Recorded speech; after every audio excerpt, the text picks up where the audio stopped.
Okay, I think we can begin today's class. At the same time, the court is for the law. It does not mean the court is for uh, all improper or irregular laws. அப்போ ஒரு லா தப்பா இருக்கு, இது மக்கள் விரோத சட்டமாக இருக்கு அப்படின்னா, இல்ல அரசியலமைப்பு சட்டத்துக்கு எதிராக இருக்கு, ஃபண்டமெண்டல் ரைட்ஸை வயலேட் பண்ற மாதிரி இருக்கு அப்படின்னா, the court would not hesitate to struck down the law. So even though the work of the court is to interpret the law and what the law as it is, it also plays and crucial role. அது இல்லைன்னு நம்ம சொல்ல முடியாது, சரியா? ஏன்னா எப்பவுமே இப்போ நான் உங்களோட ஸ்கூல் ஸ்டூடெண்டா இருக்கும்போது எங்களுடைய ஸ்கூல்ல வந்து ஒரு டிபேட், ஆனுவல் டிபேட் அப்போ என்ன டாபிக் வச்சிருந்தாங்க அப்படின்னு பாத்தீங்கன்னா, in 3 wings of democracy which is superior, அதுதான் வந்து ஒரு டிபேட்டா இருந்தது. Whether a legislative, executive or judiciary, இந்த 3 விஷயத்துல எது சுப்பீரியர் அப்படின்னு சொல்லிட்டு கான்செப்ட். பட் ஆனா as per provisions of constitution or as per the rule of law என்னன்னு பாத்தீங்கன்னா, all three are having independent as well as important role. அதுல இதுதான் முக்கியம் இல்ல இதுதான் முக்கியம் இல்ல அப்படின்னு சொல்ல முடியாது. But what I feel or what I suggest is legislative is having the extra weapon or extra power in their hand. Constitution அதை வந்து நீங்க preamble எடுத்து இன்னைக்காக பார்த்தோம் அப்படின்னா ஒரு விஷயம் நம்ம பார்த்திருப்போம். என்ன அப்படின்னா, எப்படி ஆரம்பிக்கும் கான்ஸ்டிடியூஷனோட preamble? We the people of India having solemnly resolved to constitute India into அப்படின்னு தான் ஆரம்பிக்கும். அப்போ அந்த அதிகாரம் எங்க இருந்து வருது, இல்ல எதற்காக அந்த அதிகாரம் வழங்கப்பட்டிருக்கு அப்படின்னு பாத்தீங்கன்னா, we the people of India. So who is representing that we the people of India or whom the people elects அப்படின்னு பாத்தீங்கன்னா, they are not electing judges or they are not electing any officers or executives, but on the other hand they are exercising their adult franchise and electing their legislatures or parliamentarians. அப்போ அந்த சட்டம் இயற்றும் அதிகாரம் இயற்கையாகவே யாருக்கு அதிகமா இருக்கு அப்படின்னு பாத்தீங்கன்னா, யாருக்கு இருக்கு இல்ல யாருடைய கை ஓங்கி இருக்கு அப்படின்னு பாத்தீங்கன்னா, அந்த லெஜிஸ்லேச்சருடைய கை ஓங்கி இருக்கு. எதுக்காக அப்படி சொல்றேன்னு கேட்டீங்கன்னா, ஒரு பப்ளிக் அவுட்ரேஜ் இல்ல ஒரு நீட் இல்ல ஒரு டிமாண்ட் ஆர் ஒரு இன்டர்நேஷனல் கன்வென்ஷன் அதுக்கெல்லாம் நடைமுறைப்படுத்தணும் அப்படின்னா நம்ம என்ன பண்ணணும்? ஒரு கோர்ட்டாக இருந்தால் இந்த சட்டம் போதுமானதாக இல்லை, இல்ல நீங்க இது சம்பந்தமா ஒரு ப்ரொவிஷனை கொண்டு வாங்க, இல்ல ஏதாவது ஒரு சஜஷன் சொல்றோம், இல்ல ஏதாவது ஒரு விஷயம் கொண்டு வரோம் அப்படின்னா, we should have a case in our hand. நமக்கு முன்னாடி ஒரு வழக்கு வரணும். அந்த வழக்குல நம்ம கொடுக்கக்கூடிய அந்த தீர்ப்பின் வெளிப்பாடாக ஒரு சட்டம் இயற்றப்படணும். அப்போ நமக்கு அந்த வழக்கு நம்ம முன்னாடி வரலன்னு வச்சுக்கோங்களேன். Say for instance that case does not come in quite a span of time, it takes a lot of time. அதாவது இப்போ இன்னைக்கு அந்த மாதிரி ஒரு வழக்கு வந்தா தான் அந்த வழக்குல வந்து என்ன பண்ண முடியும்? தீர்ப்பினை எழுத முடியும். ஆனால் ஒரு சட்டமன்றத்திற்கும் பாராளுமன்றத்திற்கும் அந்த மாதிரியான ஒரு எந்த ஒரு கெடுவும் கிடையாது. அவங்க நினைச்சா பார்லிமெண்ட்டுடைய ஜாயின்ட் செஷனை கூட்டலாம், இல்ல என்ன பண்ணணுமோ அதை பண்ணி என்ன லாவோ அதை அந்த தேவைக்கு ஏற்ற மாதிரி என்ன பண்ணலாம்? they can enforce a law at any point of time. அந்த அதிகாரம் நீதிமன்றத்துக்கு இல்ல, அதை உண்மையை ஒத்துக்கணும்.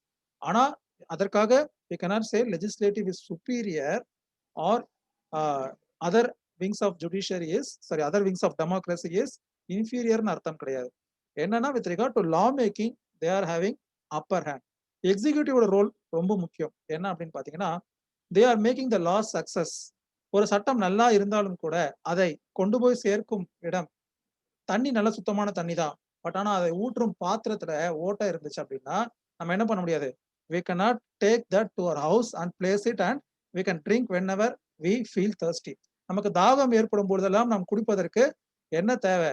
ஒரு நல்ல பானையில அந்த தண்ணியை சேர்த்து வைக்கணும். அப்ப அந்த தண்ணி சட்டமா இருந்தாலும் கூட எக்ஸிக்யூட்டிவ்ஸ் ஆர் தோஸ் ரிசர்வாயர்ஸ், அவங்க அதை ப்ராப்பரா சேர்த்து கொண்டு போய் சேர்க்க வேண்டியவங்ககிட்ட போய் சேர்த்தா என்ன பிரச்சனை வராது?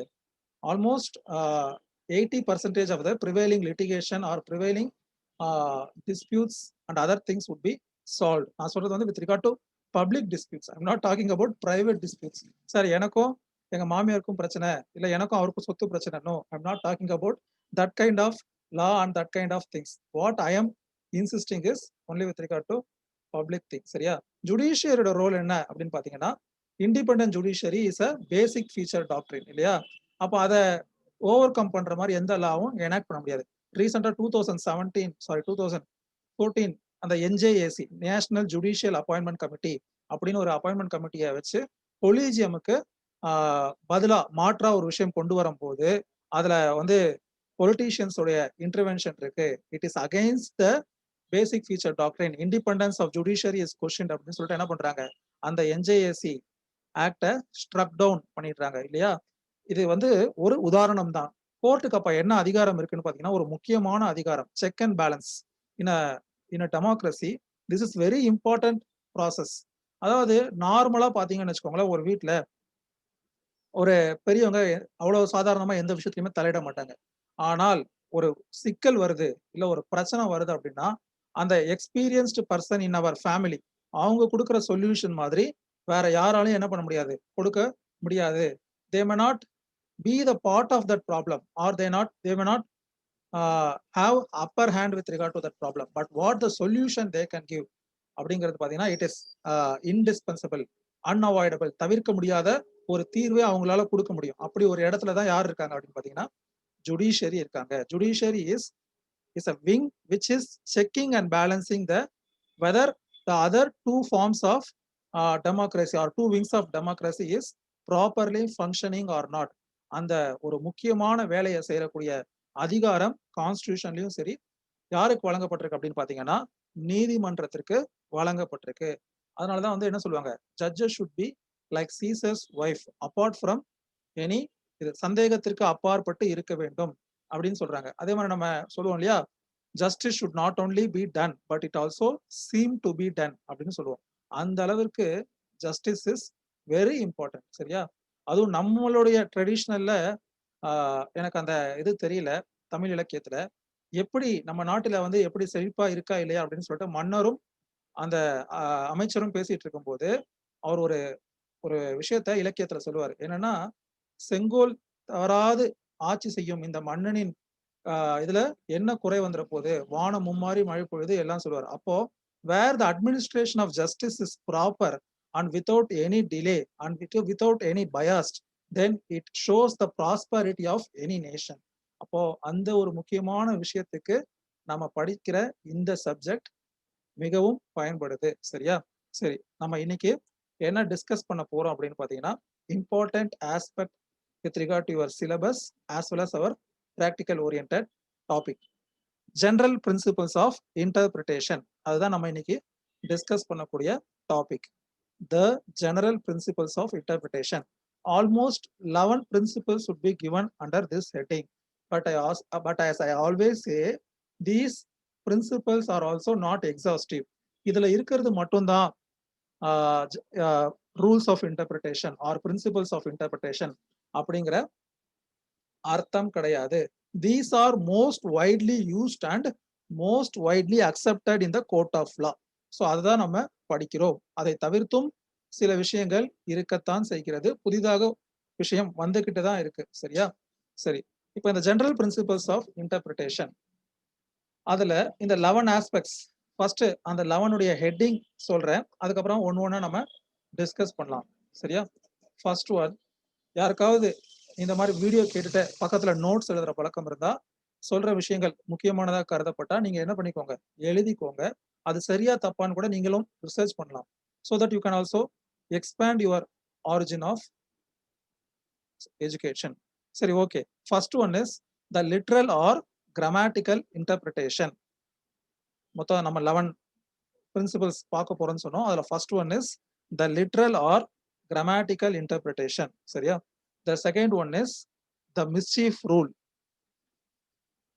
third one is the golden rule. The golden rule. Second one is mischief rule. Third one is golden rule. And the fourth one is harmonious construction. Harmonious construction. Fifth one is the statute should be read as a whole. WHOLE. முழுவதாக படிக்கப்பட வேண்டும் அப்படின்னு சொல்றாங்க. That is what the fifth one. The statute should be read as a whole. சரியா. Then sixth one, இதெல்லாம் வந்து Latin டேர்மா இருக்கு. So நான் என்ன பண்றேன், ஒன் பை ஒன்னா போறேன். அப்புறம் நான் இதை சொல்லியே இன்னைக்கு பீரியட்ல ஹெட்டிங் மட்டும் சொல்லியே நம்ம கிளாஸ் வந்து என்ன ஆயிடக்கூடாது, கன்க்ளூட் ஆயிடக்கூடாது. So will go one by one. So the first general principle of இன்டர்பிரிட்டேஷன்ல the literal or grammatical interpretation இதை தான் நம்ம பார்க்க போறோம். This is the safest form of interpretation. This is the safest form of interpretation. நம்ம என்ன பண்றது இல்லை அப்படின்னு பார்த்தீங்கன்னா, just we are giving a natural or ordinary meaning of a word used in the particular act, in that particular provision. ஒரு ஒரு விஷயம் இருக்கு, அதைய தெளிவாக இருக்கு, அதுல எந்த ஒரு கன்ஃபியூஷனும் இல்லை, குழப்பமும் இல்லை. we are not bothered about the output, or we are not bothered about the inconvenience or uh, hardship that would be a person would face by way of this interpretation. நாம அதை பற்றி கவலைப்படவில்லை. இது ஒரு primitive rule of interpretation. இந்த literal or grammatical interpretation, as I already suggest, the work of the court is to interpret the law as it is. சட்டம் எப்படி இருக்கோ அதை அதை உள்ளவாறே அதை இன்டர்பிரட் பண்ணி அந்த நீதி பரிபாலனையை செய்யணும். அதுதான் ஒரு கோர்ட்டுடைய ஒர்க். அப்படி ஒரு பேசிக் ஒரு விஷயம் தான் பார்த்தீங்கன்னா the literal or grammatical interpretation. இந்த விஷயம் எந்த மாதிரியான சமயத்துல உபயோகப்படும் அப்படின்னு பார்த்தீங்கன்னா, the interpretation or clear reading of the provision. ஒரு செக்ஷன் இருக்கு, நம்ம அதை படிச்சு பார்க்குறோம், அதுல என்ன வரல அப்படின்னு பார்த்தீங்கன்னா, definitely there is only one meaning, there is no possibility of two meaning. இரண்டு அர்த்தங்கள் வரக்கூடிய ஒரு சூழ்நிலை உருவாகவில்லை, ஒரே அர்த்தம் தான் வருது, அதுவும் நேர்பட தெளிவாக வருது. அப்போ அப்படி வர்றதுனால it would be against my conscience or it would be against my morality அப்படின்னு சொல்லிட்டு we could not sit over the place of legislator. அவர் சொல்ல வராததை அந்த லெஜிஸ்லேட்டர் அந்த ஆக்டோடைய வேர்ட்ஸ்ல சொல்ல வராததை நானா என்ன பண்ணக்கூடாது, we should not substitute words or substitute phrases or we should not omit anything. அந்த மாதிரியான இன்டர்பிரிட்டேஷன் பேர் தான் literal or grammatical interpretation. Law of எவிடன்ஸ்ல இந்த மாதிரியான விஷயங்கள் எங்கேயாவது வரும் அப்படின்னு பார்த்தீங்கன்னா, ambiguous documents அப்படிங்கிற டாபிக்ல நம்ம பார்த்துருப்போம். Always comparative study is better in the law. ambiguous documents law of எவிடன்ஸ்ல பேட்டன்ட் ஆம்பிகுவிட்டினா என்ன, லேட்டன்ட் ஆம்பிகுவிட்டினா என்ன அப்படின்னு சொல்லிட்டு நம்ம கேள்விப்பட்டிருக்கலாம். அப்போ the court, it is not the role of the court to provide words in a document அப்படின்னு நம்ம பார்த்திருப்போம். it is not only constrained only with documents, it also applies in the same manner in interpretation of statutes or law. சட்டங்களை interpret பண்ணும் போதும் கோர்ட்டுடைய முக்கியமான விஷயம் என்னன்னு பார்த்தீங்கன்னா, it is not the duty of the court to provide any omissions. விட்டு போனதை சேர்ப்பதோ இல்லை இல்லாத ஒன்றை சேர்ப்பதோ இல்லை இருக்கும் ஒன்றை இல்லாம படிக்கிறதோ இன்டர்பிரட் பண்றதோ கோர்ட்டுடைய ரோல் கிடையாது. So it is a primary rule of interpretation or primitive rule of interpretation கூட சொல்லலாம். ஆரம்ப இதுக்கு பேரு literally or grammatical interpretation. So அப்போ இது எப்போ அப்ளை ஆகுது, provision is clear and it is unambiguous and it is not absurd and it also gives only one meaning. There is no possibility of providing two meanings, one favoring the plaintiff and another favoring the defendant அப்படிங்கிற ஒரு சூழ்நிலை வரவில்லை. one favoring the complainant and another favoring the accused அப்படிங்கிற சூழ்நிலை வரவில்லை. அப்படின்னா the court should not think about the outcome.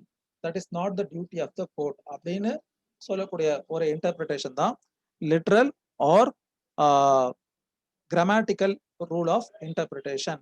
இது வந்து சேஃபஸ்ட் ரூல் ஆஃப் இன்டர்பிரிட்டேஷன் கூட சொல்லுவாங்க. பிகாஸ் இன்டர்பிரிட்டேஷன்ங்கிறது என்ன, அதோட நோக்கம் என்ன, to give meaning to the will of legislature. அந்த வில் ஆஃப் லெஜிஸ்லேச்சர் தான் அவங்க என்ன பண்ணிட்டாங்க, ஆக்டா பாஸ் பண்ணி நம்ம முன்னாடி பிளேஸ் பண்ணிட்டாங்க.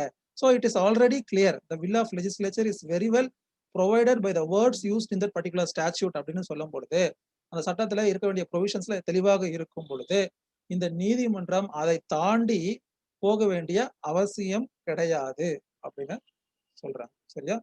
So that is what the literal or grammatical interpretation. இப்போ நம்ம ஃபார் எக்ஸாம்பிள் இந்து மேரேஜ் ஆக்ட்ல section 9 restitution of conjugal petition அப்படின்னு சொல்லிட்டு ஒரு செக்ஷன் 9 ப்ரொவிஷன் இருக்கு.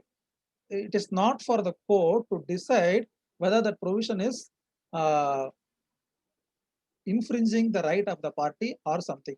இப்போ உதாரணத்துக்கு யார் அந்த பெட்டிஷன் ஃபைல் பண்ண முடியும் அப்படின்னு பார்த்தீங்கன்னா, if either husband or wife willfully and without any reason moving away from that matrimonial life, ஒருவர் தன்னுடைய குடும்ப கடமையை செய்யாமல் இன்னொருவரிடமிருந்து காரணமே இல்லாமல் without any reason if they are moving away or parting away from either of them அப்படின்னா the other aggrieved person can file a restitution application அப்படின்னு இருக்கு. ஸோ இந்த விஷயம் மட்டும்தான் அவர்கள் பார்க்கணும். அதற்கு மேல இந்த ப்ரொவிஷன் வந்து it is indirectly compelling me to live with this person or live with that person அப்படிங்கிற ஒரு ஸ்டாண்ட் எடுத்தா கோர்ட் என்ன பண்ண முடியாது. அது சரியா தப்பாங்கிறத போக வேண்டியது அது நீதிமன்றத்தின் வேலை கிடையாது. அது யாருடைய வேலை அப்படின்னு பாத்தீங்கன்னா அது லெஜிஸ்லேட்டர்ஸ் உடைய ஒர்க்கு அப்படிங்கிற அந்த மாதிரியான ஒரு விஷயம்தான் லிட்ரல் ஆர் கிராமட்டிக்கல் இன்டர்பிரிட்டேஷன். நான் நேற்று ஒரு கிளாஸ்ல ஒரு ஃபேக்ட் சொன்னேன். ஒரு கவர்மெண்ட் அஃபிஷியலை இல்லீகல் கிராட்டிஃபிகேஷன்ல என்ன பண்ணிடுவாங்க, அரெஸ்ட் பண்ணிடுவாங்க. ஸோ அவரை வந்து கம்பல்சரி ரிட்டைர்மெண்ட் கொடுத்து வீட்டுக்கு அனுப்பிடுவாங்க. சப்சிக்வெண்டா அவர் மேல ப்ரிவென்ஷன் ஆஃப் கரப்ஷன் ஆக்ட்ல சார்ஜஸ் போடும்போது அவர் என்ன சொல்றாருன்னா it amounts to double jeopardy. அப்போ கோர்ட் என்ன பண்ணும், what is double jeopardy, read article 20 clause 2 அப்படின்னு பார்த்துட்டு no person shall be prosecuted and punished for a same offence more than once அப்படின்னு இருக்கும். அப்ப ப்ராசிக்யூட்டட் அப்படிங்கிற வார்த்தைக்கு என்ன மீனிங் அப்படின்னு கோர்ட் பார்க்கும்போது prosecution is something related to judiciary. அப்ப அட்மினிஸ்ட்ரேட்டிவா ஒருத்தர் மேல அவரை வந்து கம்பல்சரி ரிட்டையர்மெண்ட் கொடுக்கறதோ இல்ல அவரோட இன்கிரிமெண்ட்டை கட் பண்றதோ it is not amount to prosecution. அப்போ அங்க என்ன சொல்லப்பட்டிருக்கு, ப்ராசிக்யூஷன் 2 முறை நடக்கக்கூடாது, 2 முறை ஒரே குற்றத்திற்கு தண்டனை வழங்கக்கூடாது அப்படிங்கிறது ஜுடிஷியல் ப்ரோபிங்க பத்தி மட்டும்தான் சொல்லப்பட்டிருக்கு அப்படிங்கிற இன்டர்பிரேஷன் கொடுத்திருக்கு இல்லையா. That is an example for literal or grammatical interpretation. So இந்த கேஸ்ல வந்து நான் சொன்ன அந்த கவர்மெண்ட் அஃபீஷியலோட கேஸ்ல பேர் வந்து என்னன்னு பாத்தீங்கன்னா S A Venkataraman versus Union of India. S A Venkataraman versus Union of India. Next thing which we are going to study or which we are going to discuss அப்படிங்கிறது என்ன அப்படின்னு பாத்தீங்கன்னா it's an important one, that is mischief rule. நான் பேரே சொல்லுது இல்லையா. So what is that mischief அப்படின்னு சொல்லிட்டு நம்ம பார்க்க போறோம். Mischief rule, second rule. இந்த மிஸ்சீஃப் ரூலுக்கு வந்து 2 பேர் இருக்கு. ஹேடன்ஸ் ரூல் அப்படின்னு பேரு. ஏன்னா ஹேடன் கேஸ் அப்படிங்கிற ஒரு இங்கிலீஷ் கேஸ்லாம் 1500s பிரிட்டிஷ்ல நடந்த ஒரு கேஸ்லாம் அதை பேஸ் பண்ணி தான் இந்த ரூலை என்ன பண்ணியிருக்காங்க, ஃபார்முலேட் பண்ணியிருப்பாங்க. ஸோ அதனால ஹேடன்ஸ் கேஸ் ரூல் அப்படின்னு சொல்லலாம், இல்ல பர்பசிவ் கன்ஸ்ட்ரக்ஷன் அப்படின்னும் சொல்லலாம். மிஸ்சீஃப் ரூலுக்கு வேற 2 பெயர்கள் என்னென்னு பாத்தீங்கன்னா Heydon's case rule or purposive construction. சரியா, ஆர் பர்பசிவ் கன்ஸ்ட்ரக்ஷன் அப்படிங்கிற விஷயம் இருக்கு. ஸோ இந்த மிஸ்சீஃப் ரூலுடைய சாரகாம்சம் என்ன அப்படின்னு பாத்தீங்கன்னா they what the judges presume in any law involving public right or public liability என்ன அப்படின்னு பாத்தீங்கன்னா they are having 4 questions to be addressed. What was the first, ஒரு சட்டம் இருக்கு அப்படின்னா அந்த சட்டம் வருவதற்கு முன்பு என்ன நிலை இருந்துச்சு, what was the prevailing scenario before this law was passed. இந்த சட்டம் இயற்றுவதற்கு முன்பு எத்தகைய சூழ்நிலை நிலவியது, ஃபர்ஸ்ட் ஆஸ்பெக்ட். செகண்ட் ஆஸ்பெக்ட், அத்தகைய அந்த சூழ்நிலை இல்ல அத்தகைய சட்டத்தால எதை சரி செய்ய முடியவில்லை. Because an act is passed as a remedy or as a relief இல்லையா. அப்போ what was the grievance prevailing over at that point of time before passing a law, first question. And in which way such grievance was not able to be addressed in that earlier act or statute. சரியா, இல்ல earlier common law. First என்னது, அந்த எத்தகைய சூழ்நிலை நிலவியது. இரண்டாவது அந்த சூழ்நிலையை சரி செய்வதற்கு எந்த வகையில் இருந்த சட்டம் போதுமானதாக இல்லை. Second aspect. And third aspect is how this act is passed for overcoming that particular mischief. என்ன mischief? அதுதான் mischief rule. mischief ruleனா என்னது? ஏற்கனவே ஏதோ ஒரு பாதகம் இருந்தது. அந்த பாதகத்தை சரி செய்வதற்கு இருந்த சட்டங்கள் போதுமானதாக இல்லை, இல்ல சட்டமே இல்லை. அதை சரி செய்வதற்கு the parliamentarians or legislatures has passed an enactment in what terms, and if how or what an interpretation is made, then such a kind of mischief can be uh, reduced or removed. அப்படிங்கிறதுக்கு பேர் தான் mischief ரூல்னு பேர். மிஸ்சீஃப்னு அவங்க இங்க என்ன மீன் பண்றாங்கன்னா, மிஸ்சீஃப்ங்கிறது அவங்க என்ன மீன் பண்றாங்கன்னா, the grievance or lacuna prevailing at the time of passing the legislature. அதுதான் இந்த மிஸ்சீஃப் ரூலோடைய சாராம்சம். ஒரு சட்டம் அப்படின்னு எடுத்துக்கிட்டா 4 விஷயங்களை நம்ம ஞாபகம் வச்சுக்கணும். என்ன? what was the prevailing scenario at that point of time? what was the prevailing mischief? சிம்பிளா சொல்றதா இருந்தா என்ன மிஸ்சீஃப் ப்ரிவைல் ஆயிட்டு இருந்துச்சு? Point number 1. Point number 2, in what way the existing law lacks the strength to overcome that mischief. இருந்த சட்டம் எந்த விதத்தில் போதுமானதாக இல்லை. இரண்டாவது விஷயம். மூணாவது, அந்த விஷயத்தை சரி செய்வதற்காக இப்பொழுதுள்ள சட்டம் இயற்றப்பட்டதா? அப்படி ஆமாம் என்றால் அதை எப்படி அர்த்தம் எடுத்துக்கொண்டால் அந்த mischief would be solved அப்படிங்கிறது. ஸோ அதுதான். அப்போ the ultimate aim, the ultimate goal or will of the legislature is given purpose by way of this interpretation. அப்ப இந்த இன்டர்பிரேஷன் மூலியமா அவங்க என்ன பண்றாங்க? ஒரு பர்பஸை சால்வ் பண்றாங்க. Because the act or statute itself is enacted for some particular purpose. அப்ப எப்படி இன்டர்பிரட் பண்ணா அந்த பர்பஸை அச்சீவ் பண்ண முடியும், R the will of legislature would be enforced அப்படிங்கிற விஷயத்த டிஸ்கஸ் பண்றதுனால இந்த ரூலுக்கு என்ன பேருன்னு பார்த்தீங்கன்னா purposive rule of interpretation or the mischief rule of interpretation, Heydon's case rule அப்படின்னு கூட சொல்லலாம். சரியா?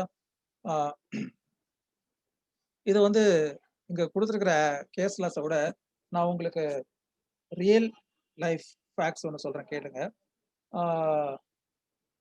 ட்ரக்ஸ் அண்ட் சைக்கோட்ராபிக் சப்ஸ்டன்சஸ் ஆக்ட்ல என்னென்ன அஃபென்ஸ் அப்படின்னு பார்த்தீங்கன்னா, having possession of a banned contraband or selling or etcetera etcetera அப்படின்னு இருக்கும். ஸோ இப்போ அந்த பொசஷன் அப்படிங்கிற ஒரு விஷயம் தான் அந்த செக்ஷன் 8 கிளாஸ் C அவங்க சொல்லியிருப்பாங்க, NDPS ஆக்ட் அப்படின்னு ஒரு ஆக்ட்ல.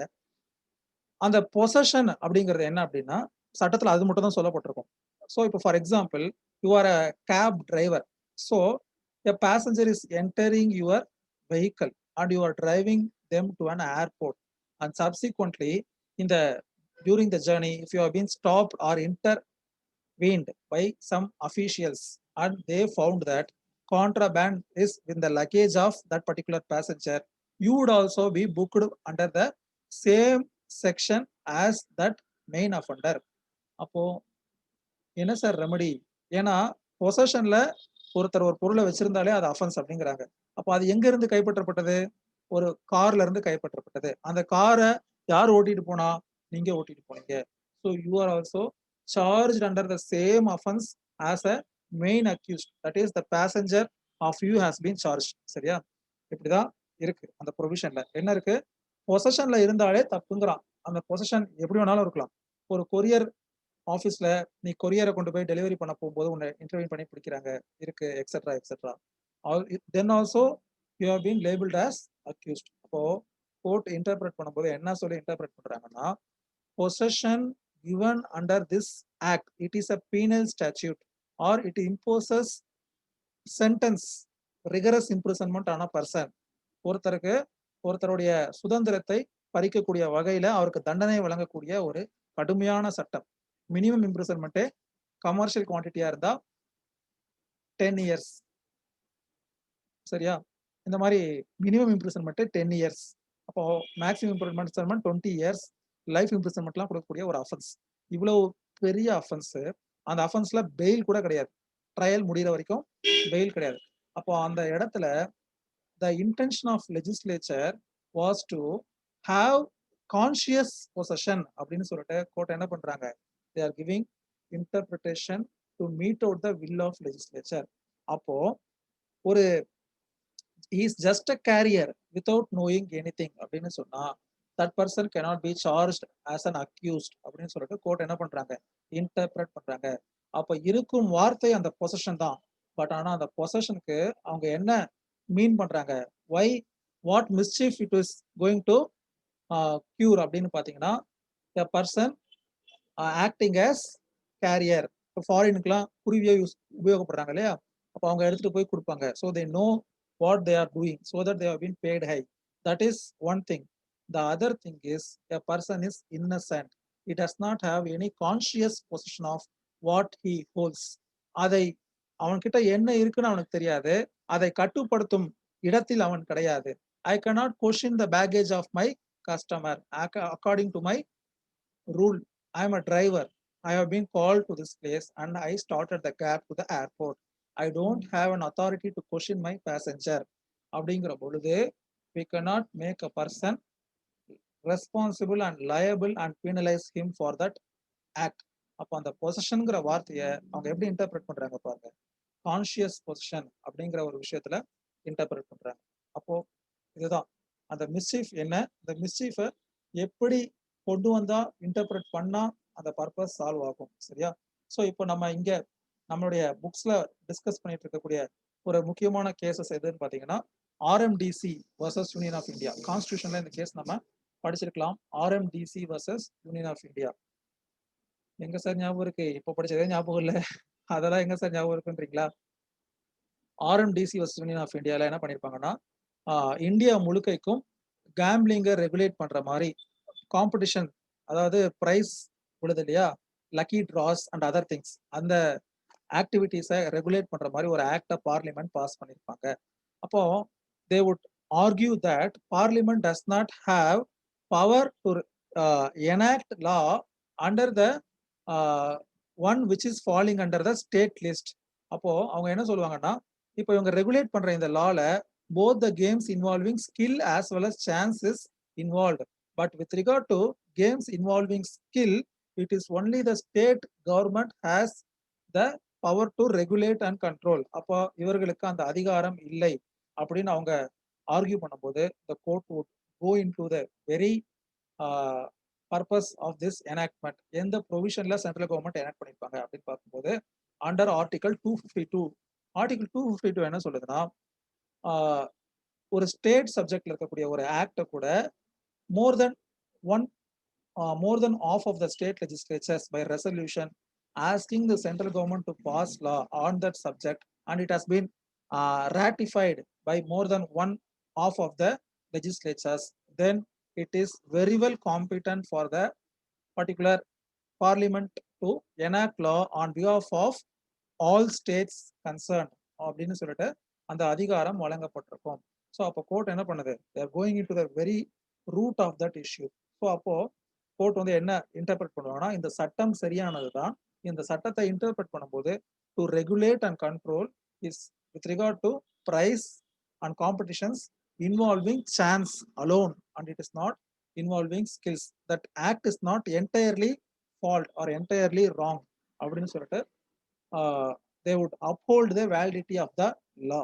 So இது எதுக்குன்னா, it is an example for mischief rule. What is the mischief that was supposed to be overcome by this act? இந்த சட்டத்தை இயற்றுவதனால் எந்த விஷயம் சரி செய்யப்படுவதற்காக இயற்றப்படுகிறது, அதை சரி செய்வதற்கு எப்படி இன்டர்பிரட் பண்ணா சாத்தியம் வருமோ அப்படி இன்டர்பிரட் பண்ணணும் அப்படிங்கிறது தான் இந்த மிஸ்சீஃப் ரூலுடைய சாரஹம்சம். அந்த 4 விஷயங்கள் நீங்க ஞாபகம் வச்சுக்கணும். What was the mischief prevailing and in which way the existing law or custom or common law was not sufficient to solve the mischief and the parliament in order to suppress this mischief as enacting a law, and if you are going to interpret in what way this suppression would be solved. சரியா? So that's all for today's class. Now I will unmute you. உங்களுக்கு ஏதாவது சந்தேகம் இருந்தா கேளுங்க. இதுக்கு அடுத்து இருக்கிறத கூட நம்ம ஒவ்வொரு கிளாஸஸா டிஸ்கஸ் பண்ணுவோம். ஏன்னா உங்களுக்கு புரியணுங்கிறதான் விஷயம். இதை ஒரு 2 லைன்லயே சொல்லிட்டு போயிடலாம். But you should know the importance of what you are learning அப்படிங்கிறது தான் என்னுடைய எண்ணம்.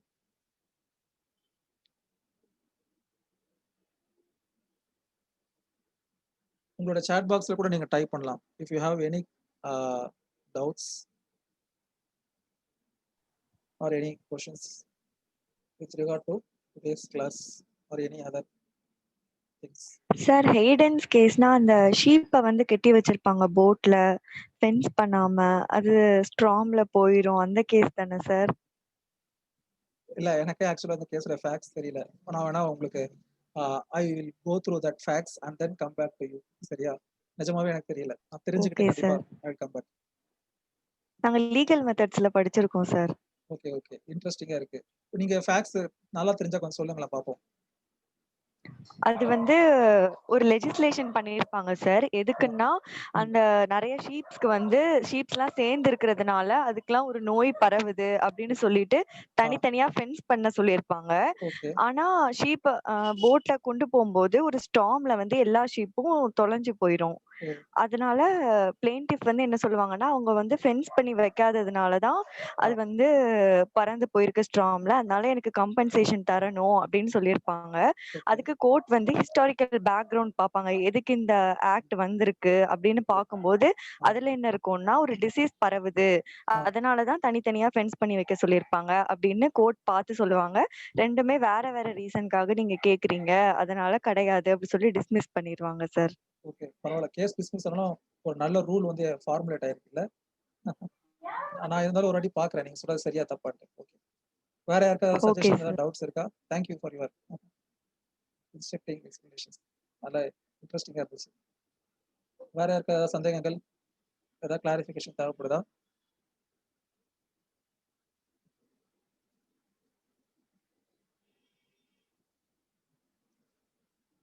ஓகே,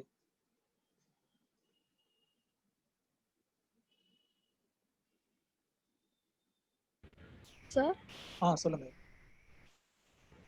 எந்த பர்பஸ்க்காக இந்த ரூல் கொண்டு வந்தாங்க அப்படின்னு பார்க்கறதானே சார் ஓவராலா மிஸ்டீஃப் ரூல் தான். ஆமா ஆமா ஆமா, நோக்கம் அந்த will of the legislature should be achieve. அதுக்கு என்ன எக்ஸசைஸ், எந்த மாதிரியான எக்ஸசைஸ் பண்ணா, எந்த மாதிரியான இன்டர்பிரிட்டேஷன் ஆர் கன்ஸ்ட்ரக்ஷன் பண்ணா அது நிறைவேறும் அப்படிங்கிறது அதான் purpose. What is the purpose? அதான் பர்பஸிவ் கன்ஸ்ட்ரக்ஷன். அந்த பர்பஸை ஃபுல்ஃபில் பண்ற மாதிரி இன்டர்பிரிட்டேஷன் இருக்கணும். Okay sir. இன்னொரு வகையான இன்டர்பிரிட்டேஷன் பாசிபிளா இருக்கு, அது இன்னும் அதிகமாக அந்த மிஸ்சீஃபா உருவாக்கும் அப்படின்னா அந்த மாதிரியான இன்டர்பிரிட்டேஷன் கொடுக்கக்கூடாது. எந்த மாதிரியான இன்டர்பிரிட்டேஷன் பண்ணா அந்த மிஸ்சீஃப் குறையும் இல்லை நிவர்த்தி ஆகுமோ அந்த பர்பஸான இன்டர்பிரிட்டேஷனை கொடுக்கணும். Okay sir, thank you sir.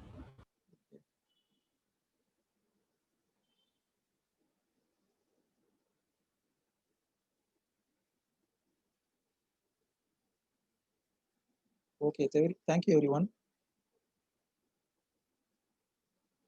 எல்லாருக்கும் merry Christmas and happy weekend. Thank you everyone. Thank you, sir. Thank you, sir. Thank you, sir. Thank you, sir.